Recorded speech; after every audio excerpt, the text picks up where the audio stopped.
was, wasted under various things, including hospitality, fuel and lubricants, servicing vehicles, domestic travel, foreign travel, and, other operating expenses that are hard to account for.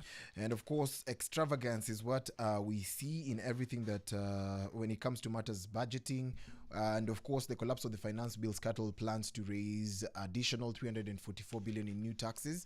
If you read page 4 and 5, you'll definitely see why an analysis will tell we were given chance to have two offices that were duplicating each other's jobs, but it would cost us billions per year because of the kind of allocation that was being done. So President William Ruto decided to form two offices, two new departments. One, the Office of the Council of Economic Advisors and the Office of Economic Transformation. One was led by Dr. David Ndii, and he was appointed the chairperson of the Council of Economic Advisors, while Augustine Cheriot was tapped to lead the Office of Economic Transformation.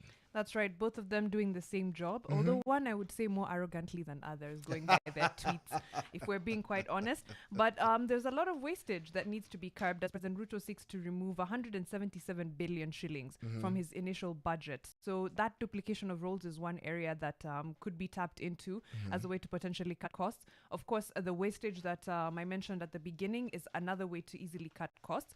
When you spend 3 billion shillings on hospitality, 980 million shillings on fuel and lubricants. Like last year, apparently, President Ruto and his motorcade used about 1.6 million liters of fuel traversing the country.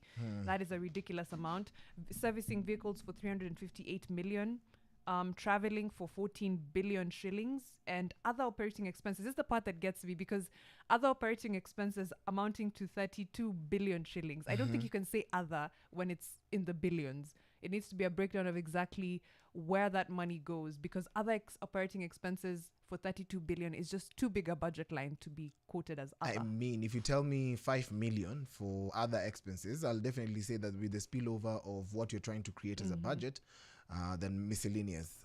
But we are looking at also our priorities. Reconstruction of some buildings. We're looking at allocation for communications equipment at State House, causing over 7 million. I'm looking at a situation whereby communication equipment ni simu ama ni communication equipment ni probably I think it's everything from laptops, research, phones, budget, phones, But setting when you up say the whole center, the equipment, cameras.